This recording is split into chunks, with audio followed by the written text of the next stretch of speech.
Одлуката на управниот одбор на јавното комунално предпријатие Комуналец од Гевгелија за намалување на цената на водата за прочистување на отпадните води вчера беше усвоена од советниците на 22-та седница на Совет на општина Гевгелија. Цената за прочистување на отпадните води е намалена од 10,44 на 8,50 денари за физички лица. До намалување на цената дојде по корекциите и новите пресметки за прометот на јавно комунално предпријатие од страна на регулаторна комисија. Старата цена за прочистување на отпадните води важеше од 16 јули минатата година, а намалената цена за 1,94 денари ќе се применува по донесување на одлуката која стапува во сила веднаш. Новата корекција се однесува само за физички лица, односно домакинства, корисниците на услугите на јавното комунално предпријатие Комуналец.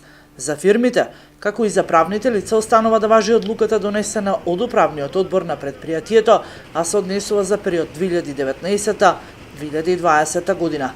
Во неа стои дека цената за прочистување на отпадните води на правните лица ќе изнесува 20,70 денари по метар кубен за 2019 година, односно 20,13 денари за метар кубен за 2020 година.